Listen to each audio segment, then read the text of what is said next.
안녕하십니까. 2020년 4월 22일 최병호 이펙트 시작하겠습니다. 오늘은 어제 하루 종일 떠들썩했죠. 김정은의 중퇴설, 의중설 이에 관한 팩트 체크를 해보겠습니다. 자, 지금까지 드러난 팩트가 뭐냐? CNN 또는 데일리 NK는 국내 북한 소식을 전하는 매체인데요. 거기에서는 향산진료소에서 수술을 받고 시술을 받고라고 되어 있습니다. 시술을 받고 지금 요양 중이다. 근데 중퇴다. 뭐 이렇게 얘기를 했고, CNN도 위중한 상태라는 북한 소식통 그 견해를 전하고 있습니다. 그러면 김정은은 정말 위중한 상태냐 아니냐? 뭐 이런 거를 제가 말씀드리겠습니다. 우선 제가 여기저기 확인한 팩트를 말씀드리면 위중한 상태다 아니다 이거는 알 수가 없습니다. 어느 누구도 알 수가 없습니다. 그러면 그런 거를 어떻게 판단을 하느냐 이제 하는 것들이 나오는 것이, 김정은이 최근까지 동향을 보면, 자 11일 날 노동당 정치국 회의를 주재했습니다. 11일 날. 그리고 그 근처 군부대 시찰을 했죠. 그럼 11일까지는 이제 멀쩡했던 것이죠. 이걸 12일 날 보도를 했습니다. 그리고 나서 14일에 원산 인근의 문천지구라는 곳에서 단거리 순항 미사일을 발사했는데 그 발사 현장을 찾았다. 이거는 중앙일보 보도입니다. 근데 이 부분에 관해서 확인이 잘 안 된다는 게 지금 정보당국의 판단입니다. 그리고서 15일에 금수산 태양궁전, 잘 아시죠? 김일성의 시신이 있는, 김일성은 지금 거기에 이렇게 방부 처리를 해서 현재 시신을 보관 중인데, 그 김일성의 시신이 있는 곳이 금수산 태양궁전이라고 얘기합니다. 4월 15일이 김일성이 태어난 날입니다. 북한에서의 최대 명절이죠. 태양절이라고 합니다. 김정일이 태어난 날은 2월 16일이고 그때는 광명성절 이렇게 얘기하고요. 4월 15일이 태양절인데, 이 태양절에 김정은이 2012년에 집권을 한 이후에, 그러니까 세습을 한 이후에 한 번도 빠진 적이 없는데, 이 태양절에 금수산 태양궁전 밤 12시에 갑니다. 0시라고도 하고 그때 가는데 그때 빠졌습니다. 다른 사람들이 태양절에 금수산 태양궁전을 참배하는 모습은 보도가 됐는데 김정은은 빠졌습니다. 그런 거 보면 그냥 아예 참배하는 모습을 보도 안 했다면 혹시 김정은도 참배했는데 보도를 안 했나? 뭐 이렇게 생각할 수 있겠는데, 그게 아니고 다른 사람은 참배를 했는데 그 자리에 김정은이 빠졌다. 김정은이 한 번도 빠진 적이 없는 태양절 금수산 태양궁전 참배를 빠졌다는 사실은 유고다 이렇게 얘기할 수가 있는 거죠. 그러니까 특이 동향이 있는 겁니다. 왜 빠졌을까? 이걸 지금 연구를 하지 않았겠습니까? 그러다 보니까 4월 16일부터 이제 김정은 신변 이상설이 나오게 된 겁니다. 이런 것들이 이제 팩트고요. 자, 그러면 신변 이상 여부는 어떻게 판단하느냐? 자, 첫 번째가 우선 휴민트죠, 휴민트. 인적 정보. 사람이 직접 전하는 거. 그런데 이 인적 정보는 1990년대 후반에 총풍, 북풍 이런 거, 흑금성 이런 얘기 들어보셨을 겁니다. 이제 중국에 나가 있는 우리 의장 기업들 이런 거, 그게 다 정보기관이죠.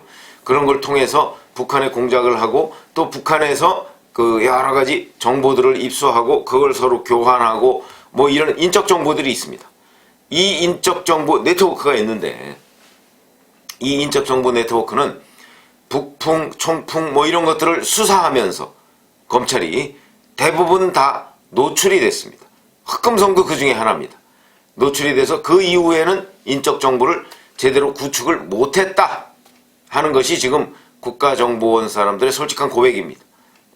그 후로부터 20년 이상 지났는데도 불구하고 인적 정보가 과거처럼 그렇게 확고하게 구축되지는 못했다. 그러나 역시 있기는 있죠. 있는데 크로스 체크가 잘 안 되는 겁니다. 그러니까 김정은이, 데일리 NK 보도가 그런 거거든요. 데일리 NK는 북한의 정보 소식통을 인용해서 향산진료소에서 김정은이 가 있고 거기에서 시술을 받았는데 그 시술 받고 중퇴다 하는 얘기를 정보 소식통으로부터 입수했다. 이런 얘기입니다. 데일리 NK 보도가. 근데 그거는 한 사람의 그 전원으로 되어 있습니다. 물론 인적 정보라는 것은 그 한 사람의 전원이 정말 믿을 만하다라고 얘기하면 뭐 다른 사람한테 체크할 필요도 없겠죠.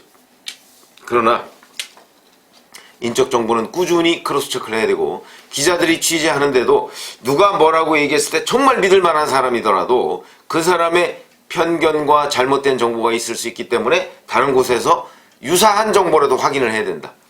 그래서 이런 인적 정보가 있는 건 사실인데 크로스 체크가 잘 안 돼서 명확하게 확인할 수 없다. 요게 현재까지의 그 정보 판단으로 보입니다. 자, 그러면 두 번째 또 뭐가 있느냐? 객관적인 그 정보가 있습니다. 차량 이동, 열차 이동, 그 다음에 헬리콥터 이동, 이런 것들이 있을 수 있습니다. 이거는 미국이 정보자산을 통해서 끊임없이 북한을 감시하고 있고, 우리는 미국 정부 또는 우리 자체 감시 장비를 통해서 하고 있습니다. 그거 뭐 흔히 그 아시지 않습니까? 위에서 보면 저기에 뭐 그 이 주먹만한 거 하나도 제대로 보인다, 확인할 수 있다, 뭐 이런 얘기들이 있는데, 그것처럼 정보자산이 끊임없이 감시하고 있다. 어제도 바로 그 미국의 감시 글로벌 호크나 뭐 이런 것들이 평양을 이렇게 떠돌아다녔습니다. 그 이유가 그런 걸 감시하기 위해서죠. 평양 묘양산하고 가깝습니다. 근데 지금 묘양산 인근에 있다, 이렇게 얘기를 할 수가 있는 거죠. 그렇게 지금 그 판단이 되고 있습니다. 묘양산 인근에 있는 걸로. 왜 그러냐면 그 근처에 차량이 집결합니다. 김정은이 타고 다니는 차량, 뭐 벤츠 S600, 벤츠 풀만 가드, 뭐 이런 몇 가지 종류가 있는데, 이런 것들이 평양의 그 뭐 노동당 청사나 뭐 이런 곳에서 그쪽으로 이동하는 모습. 그 다음에 열차가 어디에 머물러 있느냐. 이것도 굉장히 중요한 정보 판단의 근거고, 헬리콥터가 평양에서 묘양산을 왔다 갔다 한다. 이것도 뭔가 중대한 일이 묘양산 인근에서 벌어졌다. 이런 걸 의미하기 때문에 인적 정보와 이것들을 종합해 봤을 때 정보 판단을 할 수가 있죠. 여기에 하나 더 있습니다. 통신입니다. 통신 감청을 하거든요. 과거에 보면 김일성이 자기 여인하고, 김일성의 여인이 스위스에 가 있을 때 같이 통화를 한 것을 우리 정보당국이 감청한 적이 있습니다. 그 내용까지 압니다. 그러면 통화량이 집중적으로, 예를 들어서 묘양산 인근에서 평양하고의 통화량이 집중적으로 특정 시점에 늘어났다. 그러면 그 묘양산 인근에 무슨 일이 일어난 겁니다. 이것도 종합적인 판단의 근거가 된다. 그러니까 특이동향이죠. 그게 평상시에는 묘양산하고 한 10통 정도밖에, 하루에 10통 정도밖에 통화가 없는데 갑자기 뭐 150통이 있었다 그러면 묘양산에 무슨 일이 벌어진 겁니다.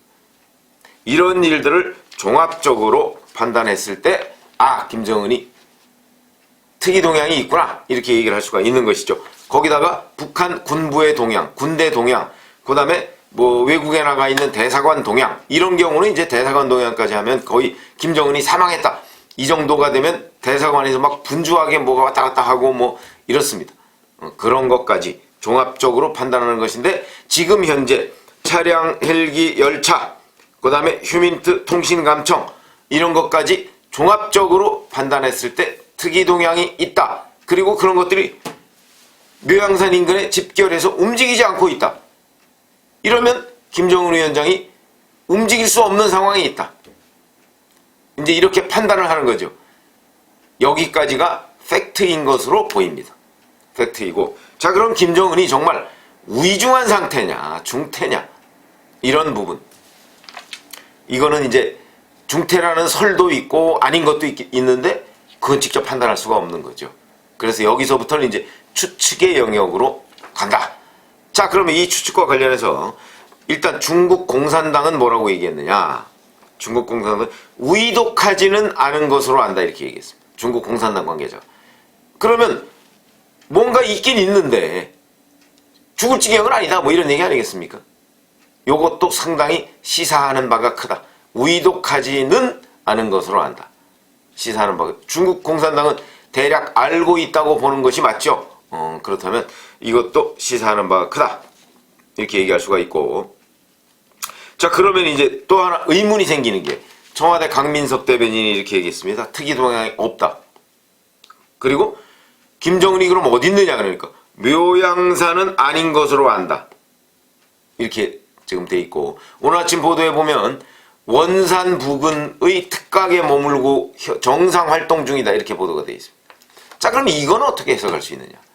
틀림없이 뭐 청와대가 자기네들이 보고 있는 건 아니고 저 국정원이나 이런 데 보고를 받아서 알 수 있을 텐데, 이거는 뭐냐? 제가 보기에 이건 뭐 제가 이제 또 여기저기 좀 물어봐서 정보 판단을 한 겁니다. 제가 보기에는 이것은 블러핑이다 이렇게 봅니다. 그러니까 우리 정부가 김정은의 동향을 정확하게 파악하고 있다 하면은 두 가지 문제점이 생깁니다. 하나는 자, 몇 날, 몇 월, 몇 시에 어디에 있다 이렇게 얘기하면 그걸 뭘로 봤을까? 북한도 다 압니다. 우리 정부와 미국 정부가 어떤 감시 장비를 동원해서 북한을 들여다보고 있는지 다 압니다. 그런데 그거를 정확하게 얘기하면 이거는 뭐가 감시를 한 것이다, 뭐가 정보를 체크한 것이다 하는 걸 북한이 짐작을 할 수가 있습니다. 그러니까 의도적으로 애드벌룬을 좀 띄우는 거죠. 아니다. 그러면 이제 나중에 쟤들이 정말 몰랐나? 뭐 이렇게 되는 거죠.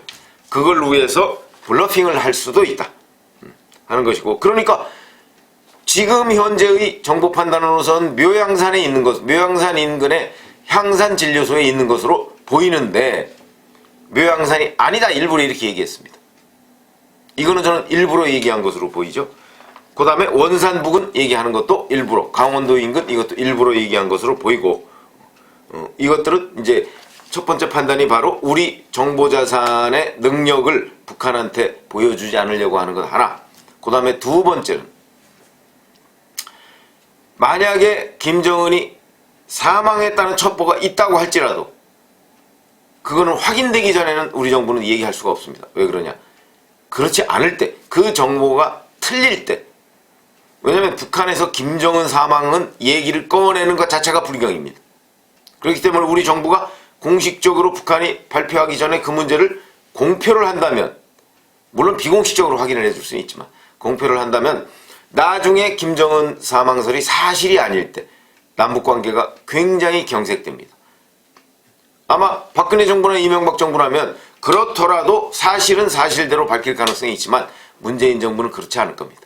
그렇기 때문에 문재인 정부로서는 만약 그 북한이 공식적으로 발표하기 전까지 적어도 김정은이 사망했더라도 공식화하지 않을 것이다 하는 그런 이제 일이 그렇게 할 것이다 라고 이제 우리가 분석을 할 수가 있는 그런 상황입니다. 그래서 오늘은 이제 어제 김정은 중퇴설 이거에 대해서 제가 여기저기 수집한 얘기들을 종합적으로 해서 무엇이 팩트냐 하는 것을 말씀드렸고요. 그러니까 청와대에서 특이 동향이 없다라고 한 거는 사실이 아니다. 특이 동향은 있는 것으로 보인다. 여러 가지를 종합할 때. 그러나 그 특이 동향이 김정은이 정말 중퇴냐 이것까지는 모른다. 그러나 몇 날 며칠을 특정 지역에 머물고 있는, 묘양산 부근에 머물고 있는 것으로 봐서는 중퇴까지는 아니어도 뭔가 움직이지는 못하는 상태, 누워있는 상태, 이거인 것으로 보인다. 여기까지 결론을 내겠습니다. 지금 이 시각 그렇다는 얘기입니다.